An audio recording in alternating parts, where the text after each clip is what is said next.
to the splendor, the spectacle, the sparkling sensation, where the romance, the comedy, and the thrill of Disney fantasies come to electric life. And as our friend Jiminy said, welcome. Welcome to the Disney Nerds Podcast, a place each week where like-minded people get together to discuss all things Disney. We'll help you get your Disney fix on. Here we go. A Magic Kingdom proudly presents, in a million points of musical light, the magic... Hello and welcome back to the Disney Nerds Podcast. I'm Sam from Sam's Disney Diary. This is show number 253. All who come to this happy place, welcome. Disneyland is your land. Here age relives fond memories of the past. And here youth may savor the challenge and promise of the future. Just a few weeks ago, tickets for the D23 Expo 2019 went on sale. Celebrating the past, present, and future of Disney, the D23 Expo features live events, celebrity appearances, panel discussions, presentations, sneak peeks, Legends Awards, archives, costumes, props, set pieces. All of this happening at the Anaheim Convention Center, August 23rd to 25th, 2019, just a few short blocks away from Disneyland, where Galaxy's Edge, Batuu, the Black Spires will be opened. I cannot wait for the D23 Expo 2019. Now, I've said before on the show, the breakout sessions are by far my favorite part of the Expo. An inside look at the history and development of some of Disney's most popular properties. If it's theme park related, you'll most likely find me in the session. And if you find me in the session, you'll probably find my audio recorder someplace, except for those sessions where there is no recording because you're looking at sneak peeks or some secret movie behind-the-scenes looks, which are really cool. I just happened to stumble upon some interesting audio that I took a few years ago at the D23 Expo 2015. And it's still relevant. Now, back in 2015, remember, Disneyland was in the middle of its 50th anniversary celebration, something that seems right around the corner for Disney World at this point. One of the breakouts was 60 Years of Imagineering Disneyland. The breakout was hosted by Leslie Iwerks. Very interesting. Leslie is the daughter of Disney legend Don Iwerks and the granddaughter of Ub Iwerks. Ub, the gentleman that you see in the films with Walt drawing Oswald the Lucky Rabbit way back when. Now, at the time, Leslie was working on a documentary called The Story of Imagineering. It was advertised during the breakout session and advertised as coming in 2016. Well, 2016 came and went, and we haven't seen this documentary, and I would love to see it. There's nothing available except for the same trailer that was seen at this breakout session. So it's somewhat interesting whether or not the Story of Imagineering will or won't come out. I sure hope that it does. Now, the breakout featured Disney legends Richard Sherman, Orlando Ferrante, and Marty Sklar, all with personal experience of working with Walt. In fact, that's exactly what this was subtitled, Working with Walt. It's a perfect segue from last week's Listening to Walt that Ed pulled together. Now, the topics range from getting started to attraction specifics. You'll find some of the artwork that's referred to in the show notes. Thank you guys so much for listening, and remember, this is the type of show that I love, and I love producing because I'm listening to the history. Marty, unfortunately no longer with us. This is a great first-hand account of working with Walt. In fact, there's audio in this breakout session that is Marty and Walt's recording the audio script for the Magic Skyway at the 1964-65 World's Fair. You will hear the back and forth between Marty and Walt. It's absolutely amazing. Thank you guys for listening to the Disney Nerds Podcast. Remember, the DisneyNerdsPodcast.com. You can find us at questions at the Disney Nerd Podcast. Facebook, Twitter, Instagram, all those great places. We'll see you next time. I leave you with Leslie Iwerks introducing the panelists for Imagineering 60 Years of Disneyland, Working with Walt. Don't forget samsdisneydiary.com and the YouTube channel, Congaloosh. And so now I'd like to introduce my very good friend and colleague, Leslie Iwerks.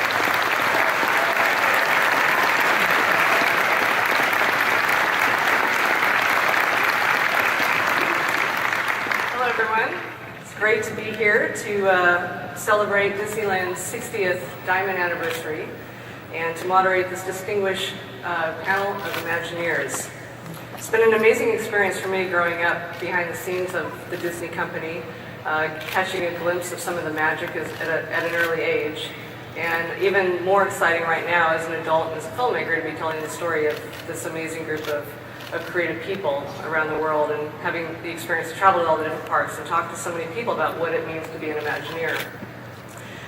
Now I have the great pleasure to sit down with some of the most formative and beloved of these Imagineers who were so critical to the development of Disneyland. The first panel are the Imagineers who worked under the direct guidance of Walt, and the second panel consists of those who are continuing Walt's legacy. Now to introduce our first panel of Imagineers. Marty Sklar began his Disney career at Disneyland in June 1955, creating Disneyland News, a newspaper sold on Main Street during Disneyland's first summer. He moved to WED Enterprises in 1961, now Walt Disney Imagineering, retiring as Executive Vice President and Imagineering Ambassador in 2009 after 54 years. Including 30 as Principal Creative Executive, Marty wrote the personal material for Walt Disney, including the film on Walt's vision for Walt Disney World and Epcot. Inducted as a Disney legend in 2001, he is the only Disney cast member to participate in the opening of all 11 Disney parks around the world. Orlando Ferrante, Disney legend and former Imagineer. During his 40 years at Walt Disney Imagineering, Orlando Ferrante coordinated the work of thousands of Imagineers to bring magic to life at the Disney theme parks. After overseeing the installation of the Enchanted Tiki Room at Disneyland, he established the Projection Installation Coordinating Office to manage the creation and installation of Disneyland attractions, including the Haunted Mansion and Pirates of the Caribbean at Walt Disney World. Orlando not only worked at Disney's U.S. theme parks, but at various times worked on projects based in France, Japan, and Italy with the Disney Cruise Line. He was named a Disney Legend in 2003. Richard Sherman is probably best known for his work, along with his brother Robert, on Mary Poppins in 1964, which won 2 Oscars. In 1958, their big break came when Musketeer and Annette Funicello were recording their song Tall Paul, which shot up to number 7 on the charts. Walt Disney took notice of the boys and hired them as staff composers. During the Sherman Brothers' career at Disney, they received 4 Academy Award nominations and a Grammy Award, and wrote more than 200 songs for television shows, attractions, and films, including The Jungle Book, Winnie the Pooh series, Walt Disney's Enchanted Tiki Room, and It's a Small World. Richard is a member of the Songwriters Hall of Fame. He was awarded the National Medal of the Arts at the White House in 2008. And without further ado, I would like to introduce our 3 wonderful Imagineers.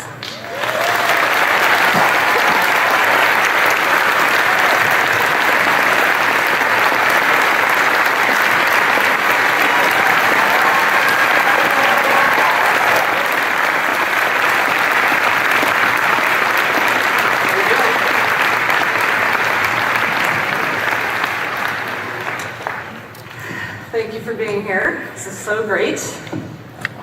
So, for this panel, we've compiled a narrative flow of archival materials that chronicle some of the key moments that you all were involved with through the years. We have a lot of ground to cover in 50 minutes or so. So in documentary style, we'll go chronologically through time as things unfolded to hear their stories. And with the help of Josh Shipley backstage, who's manning our keynotes, and Tom Morris down here for any questions that might come up that we might need a little support with, who knows. We will stay on track and stay on time to the best of our ability. After the panel, we will excuse our panelists, and I will unveil a new teaser to my documentary. And then Marty will continue on with the second panel, and we will have the next round of great Imagineers to tell us the future and the past since these guys worked here, and then what they're doing today. So let me start with, I would like to start with the first question will be your first impression of Disneyland. When did you ever first go to Disneyland? What was your first memory? Start with you, Richard. Well, I remember vividly the first time I visited Disneyland because I had just gotten out of the Army, and a dear friend of mine said, "You've got to come with me today. Are you free on Wednesday?" I said, "Sure, Wednesday is fine." So he drove me way out to the boondocks. I mean, a place called Anaheim. Wow, way outside of, and I said, where are you taking me? This is 1955. And he took me to a place called Disneyland. I'd never seen it. I didn't know anything about it. I was in the Army. I was paying no attention to what Disney was doing it at the time. I was just a kid, young man. And I had the time of my life. It was the most amazing thing I've ever experienced because I'd never seen anything like it. I mean, you walk into this place and there's a berm around the entire environment so that you felt you were in another world, which you were. You were in a Disney make-believe world. It was wonderful. And all the dreams that you dreamed could be coming true inside of this wonderful world. And I remember being so touched by the fact that you came to a hub and all of a sudden there was a jungle area and there was the tomorrow area and there was a make-believe fairy tale area. I didn't know the names of them or anything. You all know them now, of course, but I was just a novice at the time. I didn't know any of this. And I never dreamed in my wildest dream that one day I'd be working for this wonderful man, Walt Disney. That was my first impression, 1955. That's great. What about you, Orlando? Well, actually, my first visit to Disneyland was before it opened, about a couple of weeks. I had gone to SC on a football scholarship, and one of my teammates was a fellow named Ron Miller, who married Diane Disney. You're surrounded by So they invited me down for a picnic on the hub, and it was really wonderful. It was, of course, the park wasn't open, and everyone was scrambling around, but it was fun to walk around and be able to see all the different areas that were going to be, and I was totally amazed. I didn't know then that I was going to come to work for the park, or rather for Wet Enterprises. It was actually about 8 or 9 years later. But it was a wonderful time.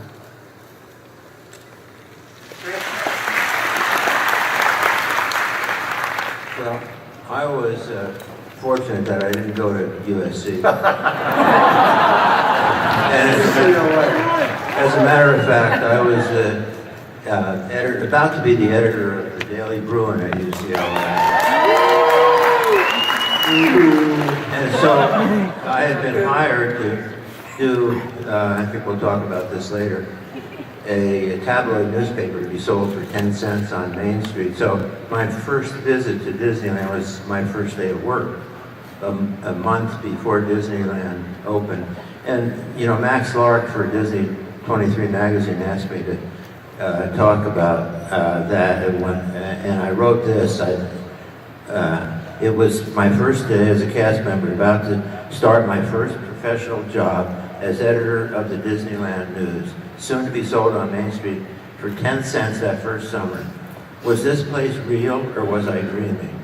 I've now been in that dream hundreds, maybe thousands of times, but I'll never forget that first time. 60 years ago, when Walt's dream came true, Walt's dream come true came true for me.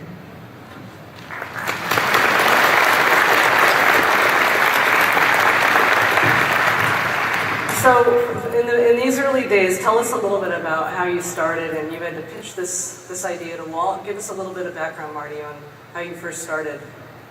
Well, it was kind of a strange thing that I was invited to do this because of my editorship of the Daily Bruin. And I was there for 2 weeks and had to present the concept for the newspaper to the Walt Disney. And I was 21 years old, had never worked professionally, and was scared as hell. And when I look back on that, and this is the truth, I think that was the turning point in my career, because if Walt didn't like it, he would have gotten some pro to do that publication. But he did like it, and that's why my career lasted 54 years. And I've told people that. But there was one other thing. I couldn't understand why Walt Disney had time for this little thing I was doing, this little detail, and that was going to be sold for 10 cents on Main Street, and the chaos that any park being completed is, and Orlando and Richard know that. I mean, it's really, the last few weeks are really chaotic. You're trying to get all these details done, and everything to work, et cetera, et cetera. And it took me a long time to understand why Walt had time for this. And when I finally did, everything clicked for me, because I realized that for Walt, Main Street was a real place. And he was telling a story about the 1890s, the turn of the century, and the details, right down to every town at that time had a real newspaper, had a newspaper that was sold or delivered, and that was part of the details in the storytelling. Once that became clear to me, I understood the business, I think. So by 1955, from 55 to 59, you had there's a lot going on at the park. Tell us a little bit about what was happening during that chunk of time, those 4 years really. It was very formative in the growth of the park. What was making headline news in the Disneyland newspaper? Oh, well, what the big thing was that Walt was trying to catch up to everything that didn't work in opening day. That was a big piece of it. And remember, for years, till the 1980s, we were closed on Mondays and Tuesdays, so you could get a lot of maintenance work done. But the park, Walt kept adding, right from the beginning, he added the Viewliner train, he added the Skyway, and then the big thing was 1959, when and I think, when I look back on the history of Disneyland, I think 1959 is maybe the most important year, because he added the Matterhorn, he added the submarines, he added the monorail, and he added 2 new Autopias. And Bill Martin, who designed Fantasyland originally, and a lot of Frontierland, and a lot of Walt Disney World. Bill, I think, had never got the credit that he should have for figuring out how to stack all that stuff. Because if you think about it, the submarines are way down here, the Autopias are on top of that, the monorail is higher than that, and then the Matterhorn, of course, is separated. But that was really the foundation year for building the future of Disneyland. So from 59, well, let's see, 61 is when you first got hired at WED, is that correct, Marty?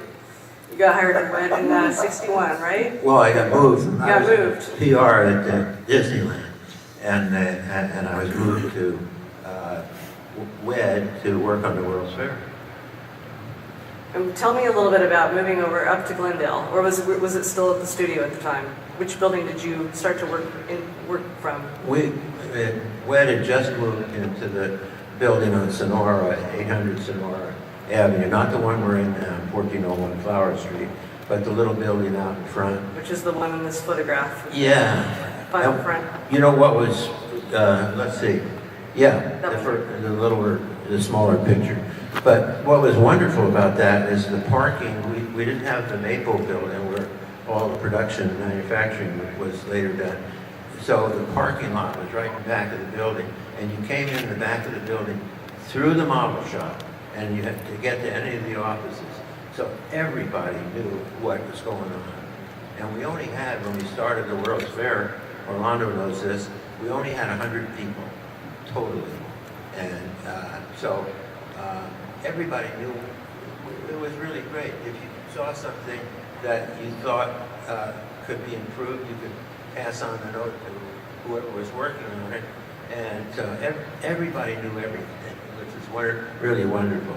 But you asked me, see, we cheated a little. We had a little pre-meeting here.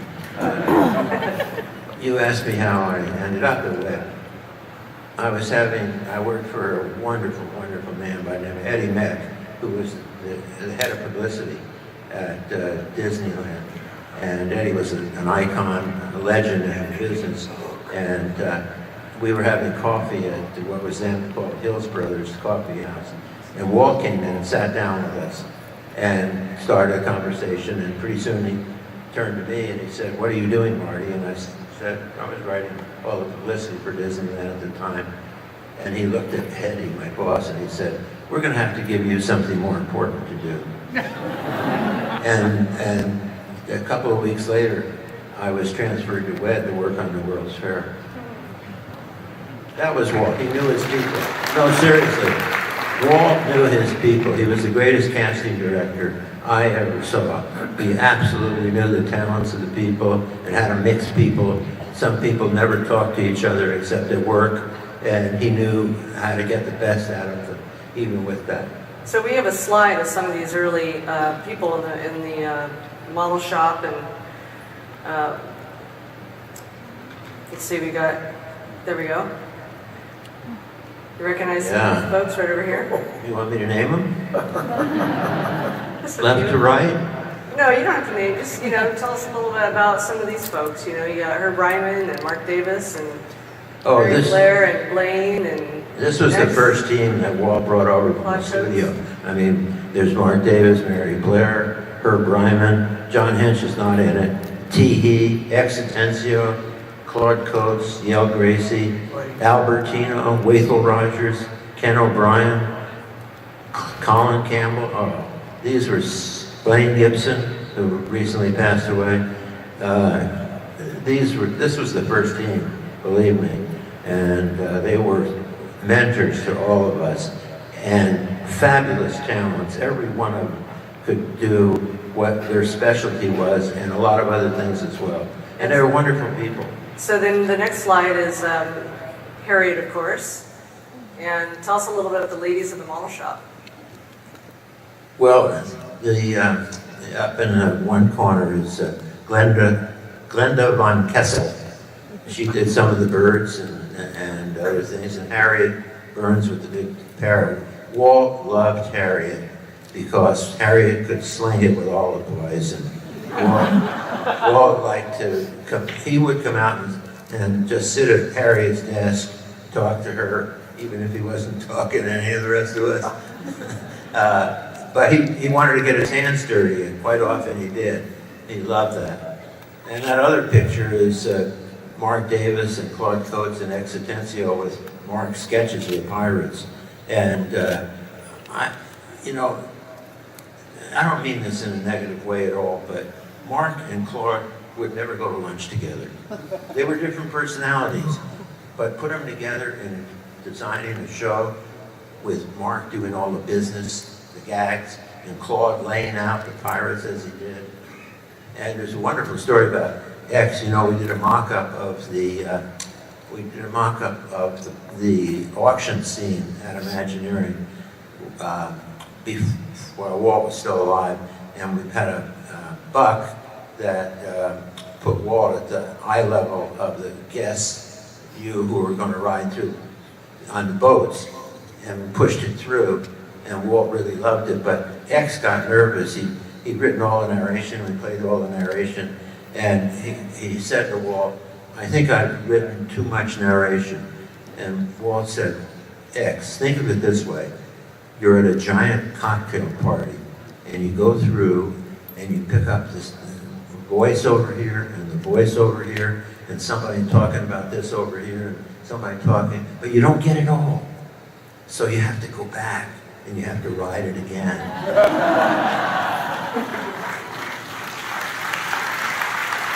That's great. By 1961, Tiki Room was in production, correct? I think it was a little later than that, but because it opened in '63. Okay, so tell us, Orlando, tell us a little bit about your experience working. This is your first job, right? Working in the Tiki Room? Oh, it was. I had after I graduated from school, I went into the service for a couple of years, and then I came out and played with the Chargers for a couple of years, and then they traded me to Buffalo, and I said, "That's too cold." I'm a Southern California boy. And so I called my buddy Ron, and I said, "Hey, you always told me if I ever need a job to call you, is it still open?" He said, "Yeah." So I ended up over at Wood Enterprises, and I was there for about 2 months. It was in, I think it was November 1962. And after I was there, after the 2 months was up, I got a call about going over and looking at tiki room on stage 3 at the studio, and they wanted to start to move it down and then get it installed at Disneyland. So that was my first job at coordination. I went over there and looked at this thing, and I was amazed at what I saw. The first audio animatronic show there, which I believe, and I'll throw this out because I've never confirmed it, but I think it was on the studio for about 2 or 3 years before they actually moved it down to the park. And I think originally it was going to be a restaurant, but it was such a great show that Walt decided to make it into every show every 15 minutes so more people could see it. So, but anyway, my first job basically was getting that show installed. What were the challenges for you? Pardon? What were the challenges for you? Oh, well, I'll tell you something. There weren't any, because the people that you worked with were so good and so knowledgeable, and everyone there was wanting to help each other on it.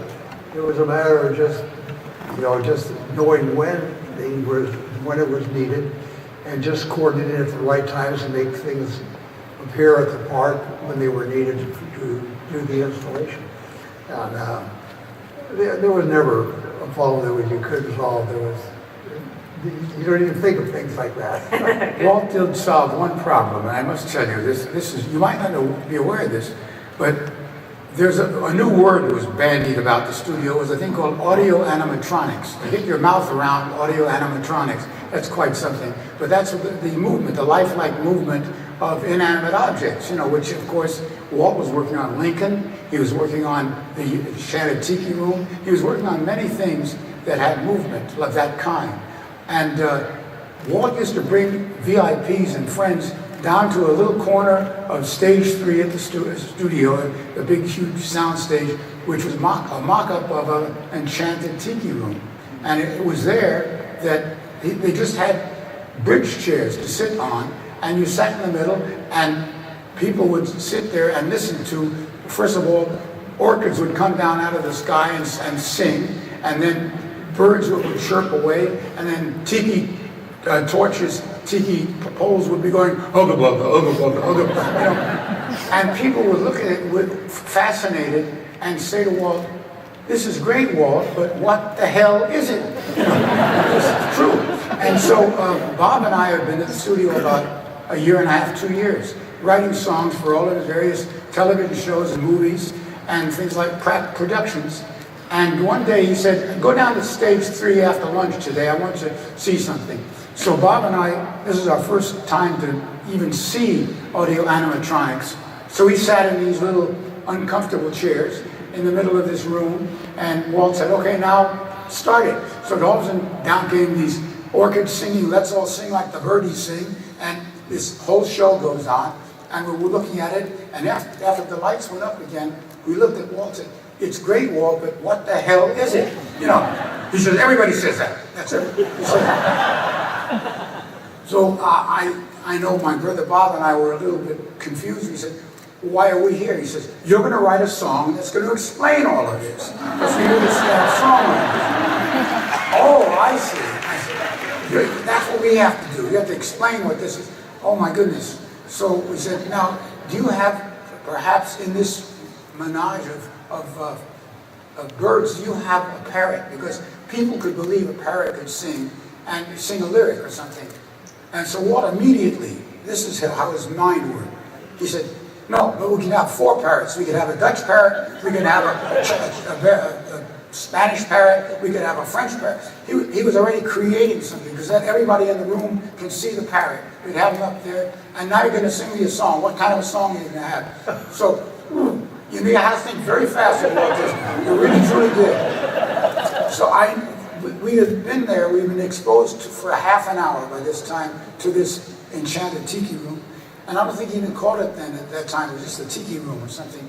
And we said, "Well, it's tropical, maybe we should do sort of a tropical song." He said, "Yes, what's my tropical song going to be?" So it was, we can do a calypso. He says, "Calypso, that's good, very good." And I said, "This is called the Enchanted Tiki Room, the Tiki Room?" He says, "Yes." And I remember I looked at Bob, and Bob looked at me and said, tiki, that's a good word. Tiki, tiki, tiki, that's even better word, gives rhythm. Tiki, tiki, tiki. We can write a song called the Tiki, Tiki, Tiki Room. He says, that's good. When am I going to have my song? Give us a day, please. We went back to our office and started writing away. And of course, that song became the theme. It's been playing now for 50 years. It's amazing. It all started with Walt, as Marty said earlier, having faith in the people he had working for him. He knew that we could come up with something for him, and he just sort of steered us in that direction and said, now go, boys, and we did it. And that was the first time I worked with the Imagineers, and it was a big kick to see that, and to this day it's kind of thrilling to watch the birds come down and sing and everything, and all the parrots doing a little song. It's wonderful. So we go from writing for the Tiki Room to writing for the New York World's Fair for narration. Marty, why don't you tell us a little bit about the Ford Magic Skyway Pavilion and writing the narration for Walt? Yeah, actually, that was, when I look back on it, the World's Fair was really quite an amazing time, because basically, except for the Tiki Room, which Walt dropped on us in the middle of all this, we abandoned Disneyland and exclusively basically worked on the 4 shows for the World's Fair. The Magic Skyway for Ford Motor Company, Carousel Progress for GE, and the Lincoln Show, and a little ditty that Dick and Bob wrote for a little other show that we'll talk about later. I don't want to mention the name because I know there's a certain reaction to that song, plus and minus. But I had John Hench and I spent 3 weeks traveling around the country and figuring out how to interpret what Ford Motor Company wanted to do in their pavilion. And one of the things was the ride itself, which took you from yesterday, the invention of the wheel, to the dinosaurs, which came back to Disneyland, and then a look at the future. And the first year of the fair, I used a narrator. Second year, Henry Ford asked if Walt would do the narration, and he agreed to do it. And it was an interesting session. I think you have a little example of it, right? I think so. Let's see if you can play it, please. And now the Magic Skyway becomes a highway in the sky, carrying you across the boundless night and out into time and space. Is that any better, Marty? Was that any better, Marty? Yes, I think that was. This goes on to another statement, doesn't it? Yes, it is. Right now, we're leaving the world of today behind. So if your imagination is ready, here we go. I think that's a better take, don't you? But smoother.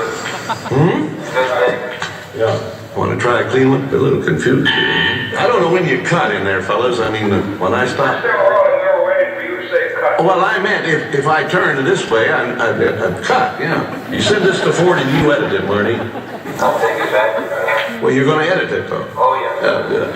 Thanks for joining us. That's not all the words he used. The first group was he blamed me for the spelling of the dinosaurs, Stegosaurus and Tyrannosaurus, and he says, "Are you sure these are spelled right?" I said, "Yes, Walt, I read out of the dictionary." He said, "I can't pronounce them exactly."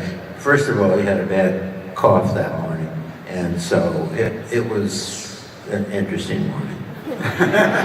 Was he intimidating at all for you to work with? When he gave you notes or asked you questions like that? You know, it depended upon what it was for. For example, the film, Walt's film about Walt Disney World and Epcot, and I spent two sessions with him in his office, just the two of us, and I had 7 pages of notes from those meetings. And when I went to write the script, I said, "It's here." I mean, I just looked at what he had said, and it was so easy to write. Some other things, most of it, I got to a point where I would write it without even talking to him. or something souvenir for Disneyland, publications that we did, annual report things that we did, and then I'd get my notes back from him. So he trusted me, I think, by that time. Early stuff, I was a kid. I think, the first time I wrote for him specifically, I was still in my 20s. And so, yeah, I was a little intimidated from time to time. But you know what? He didn't leave you intimidated. He built on everything. So whatever notes you got, whatever discussion you had with him, it was building the idea and clarifying it if he wanted a different take on it. Interesting. So we go from there to Carousel of Progress to another song. Tell us a little bit about The Great Big Beautiful Tomorrow. Well, when you talk about a super salesman, I don't believe I ever saw a man with more enthusiasm for what he was doing than Walt Disney. He was so enthusiastic about things. Now, let me explain. One day again, Bob and I, the troubleshooters, we were always called in when he needed something music-wise or song-wise. And he called us and said, I want you to go over to Wed with me. So we went in his car, drove over to, which was, it's now called Walt Disney Imagineering, but Wed Walter Elias Disney is his initials.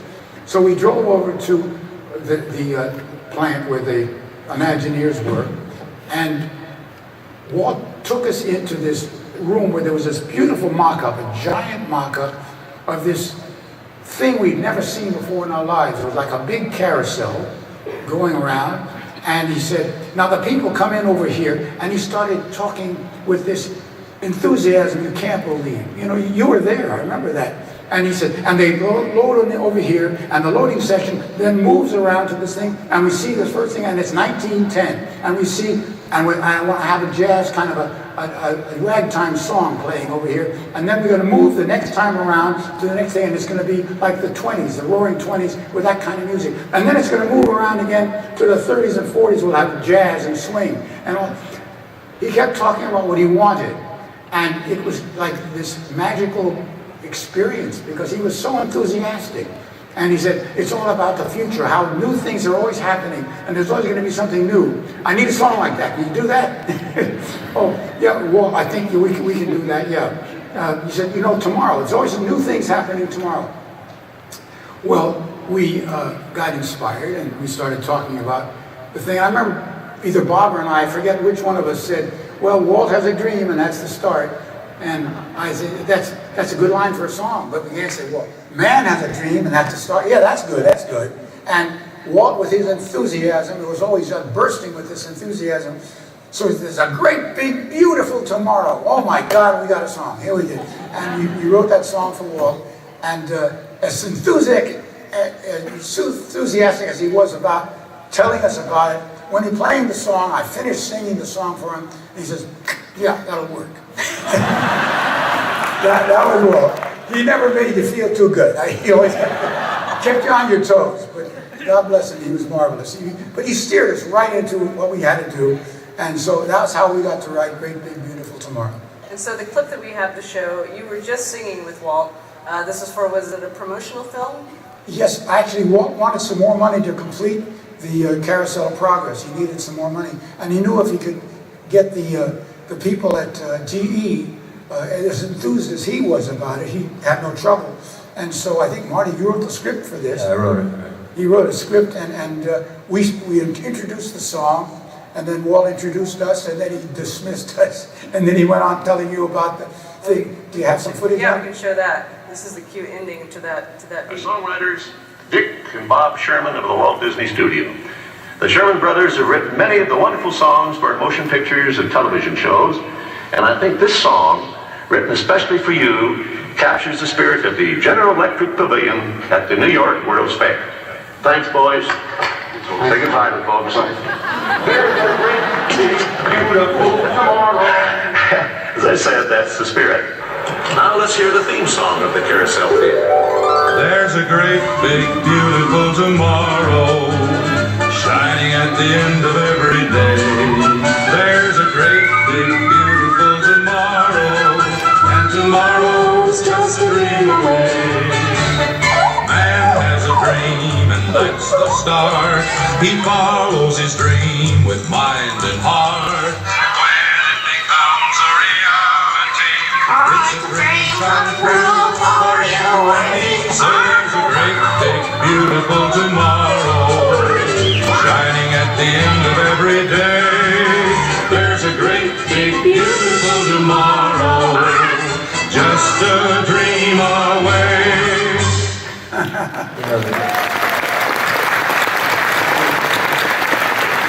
The dogs were Walt's idea too, and he wanted to change the name for each act. The dog had a different name, but it always barked at the one seat. So, and it was, and the narrator in one of the acts said, "Quiet sport, he may be a good customer of General Electric." All right, so that's awesome. So then we go over to Small World.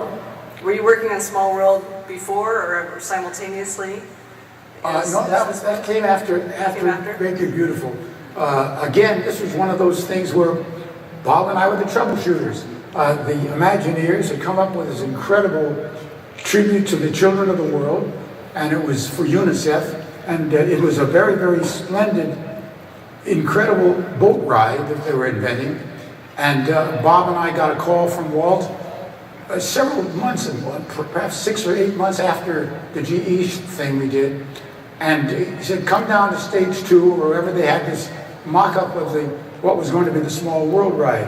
And it was just a serpentine walkthrough with these beautifully costumed audio animatronics dolls, and they were just, it's a beautiful thing to see. But they had the dolls, maybe you might have heard this, I might have told this story before, but the dolls were rigged to sing national anthems of the various countries. Now again, on paper, that's a brilliant idea. You have all these gorgeous audio animatronic groups of dolls singing La Marseillaise or whatever they're going to sing. But in actuality, it was a cacophony. It was terrible. It was a mess. And we, again, were the ones that were invited to take a look at it. So Walt said, "Okay, turn it on." So we start walking through this serpentine, and it was very exciting for the beginning. We heard the English children singing "God Bless Our Noble Queen" or something, and all of a sudden you could hear nothing. It was a complete mess. And we were about 30 or 40 feet into this walkthrough. And Walt said, "Kill it, kill it." So I remember we were right near where the Dutch dolls were clicking their little heels together, and the little wheels were still turning in the audio animatronic dolls, but nothing was happening. It was a kind of an ugly scene, really. And Walt was not very happy, and he said, "You guys are going to write me a song that's going to explain all this." Just like that. He said, "You're going to explain all this." We said, "What?" Walt, he says, "Look, it's the small children of the world, the hope of the future. Write something like that, but don't get preachy on it." So, yeah, he says, "A little rondelay." So I was thinking, my God, a round will drive people mad. How long is a ride? He said, "Well, it's about 10 minutes long, 10, 11 minutes long to get through the whole thing." I said, "Can you imagine row your boat for 10 minutes going through?" So I suggested, how about a counterpoint? That's two little themes that could work together or separately, so it would be a little more interesting. And we could do it in different languages, different styles of music. That's what I said, a rondelay. Okay, so we said, "Oh yeah, we can, I think we can come up with something." He said, "You know, it's a small world, small children of the world, that's what the future is." So Bob and I fiddled around with it, and we said, well, we wrote a little song called "It's a Small World After All." And we said, it's too simple. We got to write something better. It's too simple a song. And I remember Bob said, "But Walt said he wanted a folk song, a simple folk song." "No, it's not sophisticated enough. This is the most beautiful thing we got to do." We spent 2 weeks trying to write a better tune. We wrote 2 other songs for it. And we got a phone call from the boss. He knew we were fast. And we were just down the hall from him. And we heard him coming down the hall. And I remember Bob said to me, "Play in the first one." So I played in the first one. And he listened to it, and I'm singing the thing, "It's a small world after all," I'm singing away. And I get to the end, and he says, "Yeah, that'll work. Come with me." We got into his car, we drove over to Wade again, and played it for the Imagineers. Great enthusiasm. They loved it. And Walt said, "Okay, I'd like to have it in about 5 or 6 languages. Let's see, French." And he's already figuring out how he wants to have this produced. And we knew we were in. And it was a great experience. It was the biggest one. Leslie, I just want to point out that picture of Mary Blair and Alice Davis. I know Alice was going to join us, but unfortunately couldn't. But look at those costumes she designed. Aren't they beautiful? Yeah, the Alice Davis costumes. And Mary's color sense, there wasn't anybody that could do what Mary could do. So when you look at the... The one thing they didn't say is that Walt asked us to do that show, and we did it all less than a year's time. That's It's true. amazing. 11 months. So what would you guys say was the biggest impact of the World's Fair coming out of that? What was the big takeaway that allowed for these attractions to come back to the park? And Well, the one thing we did, because audio animatronics was so new, is that we didn't want anybody back there to want to go home with souvenirs and stuff. So as soon as the last show was over with, they closed the World's Fair, we had a couple trucks lined up, and we took them right in there, and our guys stripped all the animation, all the dolls, out of Small World, all the figures out of General Electric. Took Lincoln out for sure. He was the first one that came out. And then we had them all in the truck. The only ones that were just, and all the cavemen, but the dinosaurs were a little bit too big to do at one time. But we had all the rest of the animation out in the truck, and it rolled out the next morning. Yeah. so the dinosaurs, they all shipped back by car, huh? Oh yeah, well, those things were so big that you get them in a van, and of course those vans had drop wheels, and so you had to, in these things you had to take the whole width of the van, so you had to jack the truck up and then slip these dinosaurs into the whole length in order to get them all in there. We have a slide of that, if Josh, if you can go to that slide. But it was quite it was, actually, we got everything out of them. Actually, it was a lot of fun, really, to get it all out. Everyone really had a good time doing it. You know what's really amazing is I don't think any of us realized what the contracts that Walt had done for the World's Fair, because Disney owned everything. So Orlando could ship it all back, but basically those companies were subsidizing the future of Disneyland because the carousel came back. Lincoln was already playing at the same time as at the fair. It's a small world. They even sent back the trough that the boats were in. And of course the dinosaurs. So Walt was way back, 1960, when we started working on these things. He was already building the future of Disneyland, and we didn't know it because we didn't read the contracts that he had written. And the other thing, here's the other thing, is the day that the World's Fair opened in 1964 was almost the exact day that Disney bought the first piece of land in Florida.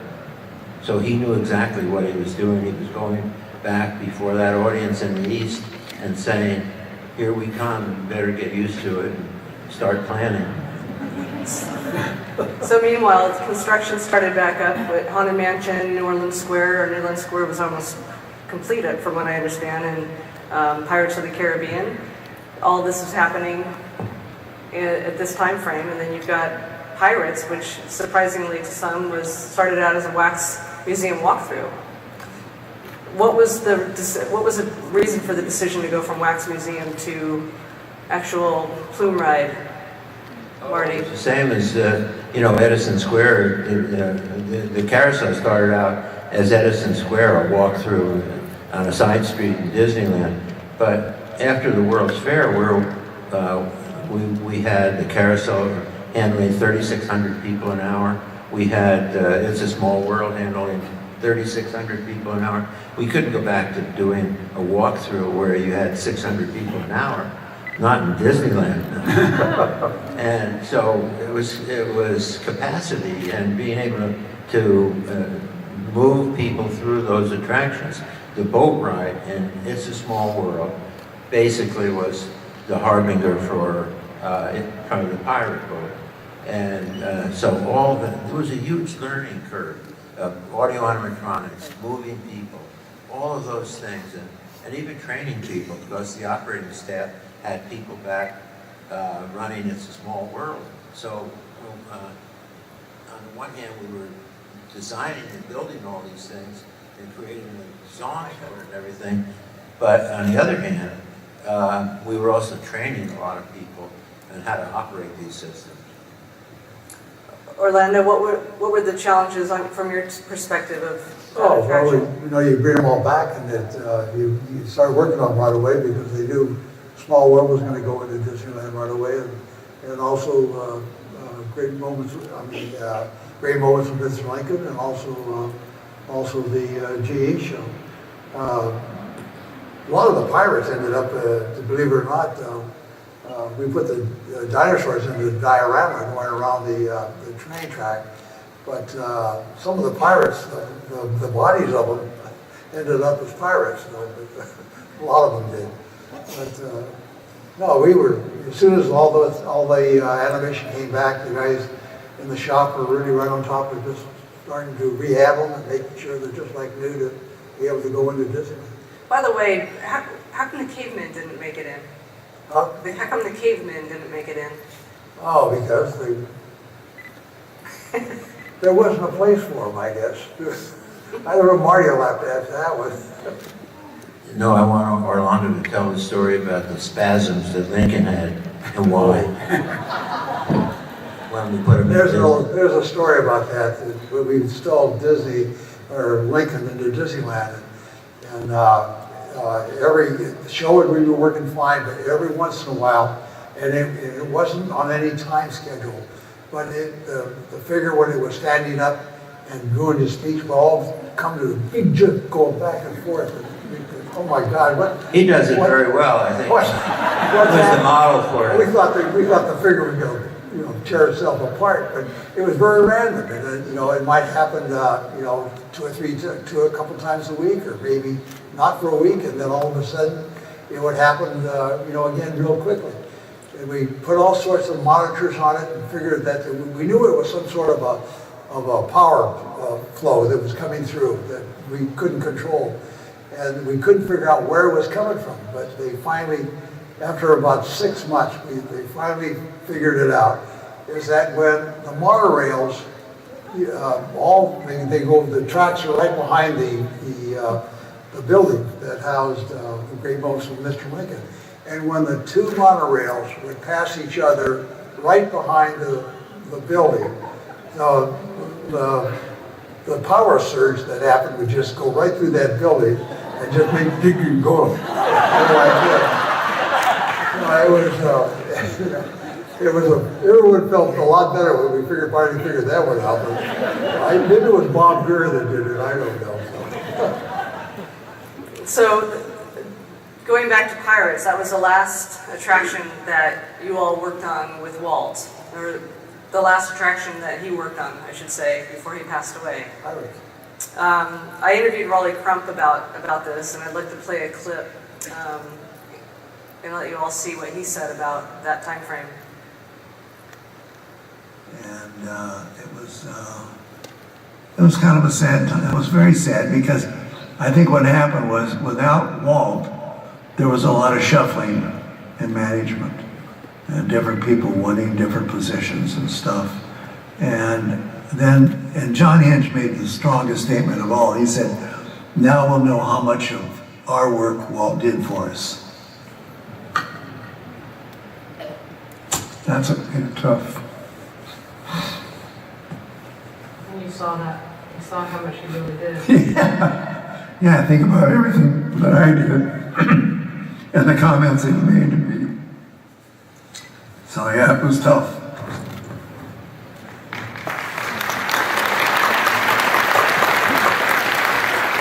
So how did you all feel during this time? Were you in that same mindset? Did you feel the same way, that you were starting to see how much he did for you? Or did you feel, go ahead, Orlando. Well, I tell you, I, for one, was supercharged when Walt was, giving us instruction on what he wanted us to create for him. And I felt I was very much a part of a very huge team of brilliant people. I feel very special because I was lucky to be with these people who were so creative, and I wanted to equal their input. And so it was very, very particularly wonderful period of my life. And it's something I treasure. It didn't happen too often since then. He was a special man. He was just a special man. And he still lives today within the creative mind of the people at Disney. They really do. They still have that feel. I mean, they're reaching for those stars. That's what we're up to. Richard, you said it this morning when you talked about the song you wrote for the new fireworks. Oh, we're gonna end with that. Oh, yeah. Yeah. Oh. Sorry, Marty, I got all scripted out. I didn't know that. I like to say that I wasn't at the top level, and I was down at the bottom level. But after Walt passed away, it was amazing to see the leadership that was provided there at Walt at Wet Enterprises. It came from people like Dick Irvine and even old Joe Fowler. He was our chairman of the board because we were a wholly owned subsidiary of Walt Disney Productions. And we had our own board of directors, and Joe was part of that. But the leadership from them right on down to everybody, with everyone sitting on this thing, some people sitting out there. I was amazed at it. And you always knew that no matter what happened, you were able to continue on and do all the great things that he wanted us to do. That's how I felt. So by 1967, summer 1967, was Tomorrowland opening, and this was the opening of so many projects that you all worked on together with Walt. How did it feel at that point? It must have been a renewed energy to see all these dreams of his come to fruition. Tell us a little bit about Tomorrowland and actually the excitement of that summer.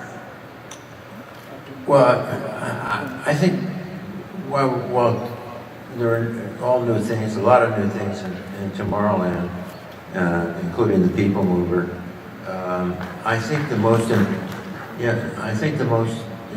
important thing of that period is we were actually getting started on Walt Disney World, and that's where most of our energy was going. And when the company made the commitment about a year after Walt died, it took about that long to go ahead with the Walt Disney World project. So Tomorrowland was kind of an interim thing. It opened, all those attractions were ready to go in '67, but we were all focused on all those 28,000 acres of Walt Disney World. So speaking of the next steps, you wrote the Walt Disney World Background and Philosophy manual that would lead the next generation forward. Tell us a little bit about the how that came about. Well, this is the book. Dick Irvine, who Orlando mentioned, he was the design head of Imagineering, and actually the first person Walt hired to work on Disneyland. And he said, we're going to hire so many new people, we have to get everybody on the same page. So I want you to put together a book that has Walt's philosophy in it. So I put together, this is about 180 pages, and it says, this assemblage has been prepared as a background starting point for developing a philosophy for the Disneyland-style theme park in Walt Disney World. Now, there's a great deal of other material we could have included. However, the intent here is to provide as a foundation Walt's thinking and philosophy as it applied to Disneyland, and additionally, Walt's thoughts about Walt Disney World as they apply to what we're now beginning. So there's all kinds of information in here about Disneyland concept pre-Disneyland, and some of the material that the dedication plaque was based on. Walt's and Roy's interview when they announced the Walt Disney World project in November of 1965 in Florida. And my 7 pages of notes are in here. My meeting with Walt that I used to write the Walt Disney World Epcot script. So this was basically, I use it all the time. You can see all of my markers in there because there's so much great Walt Disney philosophy through this, and it meant a lot at the time and still means a lot to me because I use it all the time. So to wrap up our last question is, what was Walt's impact on all of you? We'll end with Richard, but I'd love to know, Marty, sort of what did he instill in you going forward that you always have taken with you? My first? Yeah. Well, a number of things. First of all, there was never a person who was more optimistic than Walt Disney. He believed that if you gave people the right information, they would act in the right way, and act in an intelligent, educated way, which is all behind his concept for a community called Epcot. But I think the biggest thing for me was Walt was always moving on. So he basically was saying to all of us, whatever you did yesterday was never going to be good enough again, because I'm moving on, I don't do sequels, and you're going to have to keep up with me. And so I think in this business, we're very lucky because we keep learning, we keep having to find out more things. We have to keep up with people like Walt Disney who are running out ahead of us, and to me that was such a great way of living your life when somebody says, you've got to do better the next time. You had to learn more, you had to be better yourself at whatever you were doing.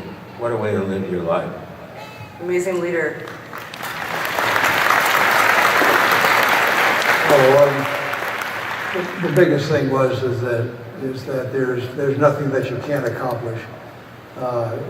He left that very strong in everybody at WDI or at Red Enterprises, and that was it was something that we all believed in. There wasn't anything, no matter what we wanted to do, no matter what the problems that occurred, they were never big enough that we couldn't move right on through them and get it all solved and create the best thing in the world. It was amazing. Richard? Well, I think... How has he inspired you as a recent? Well, to me, I think one of his greatest gifts, if not the greatest to me, was the fact that he had such a great love for people. He really loved people. He liked to make them happy. He did everything he could to make it a better place to live. And it was something that I just felt very strongly about. And when I heard about the fact that Walt Disney himself was the one that dreamed up making fireworks, because he loved it as a kid. He loved to see fireworks, and it didn't cost anything. He says, nobody's going to have to buy a ticket to see the fireworks at Disneyland. Every night they're going to have fireworks, and they're going to have music, and they're going to have Tinkerbell flying across the sky. Of course, that's going to make them feel good. No, that's my little kiss goodnight as they leave the park. That was such a story. When I heard that story, I was so moved, I had to write the song. And so he still has a great influence on me to this day. And of course, I was thrilled to this morning do it with Leslie, not with Leslie, with Ashley, And so we have the piano playing behind, and where is this played, Richard? This is the Kiss Goodnight at the Spectacular Parade. This is a Parks, right? Yeah, I don't know. Did I play it? Am I playing that? Yeah, this is He's you good. playing.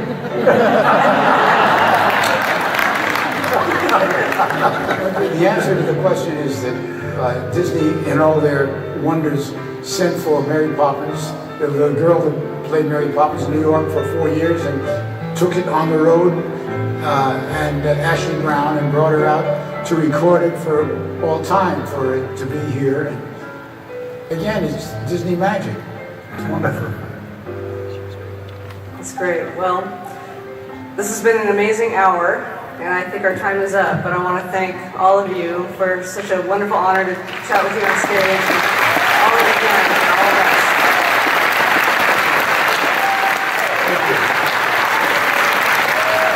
If you're like me, you can listen to that again and again and get something different out of it every time.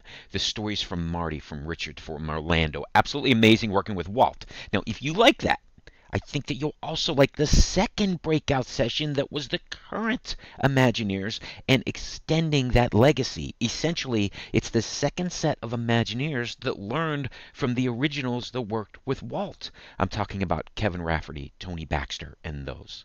If you like it, let us know. Questions at thedisneynerdpodcast.com, or you can reach me, Sam, at thedisneynerdspodcast.com, and we'll make that a future podcast someday.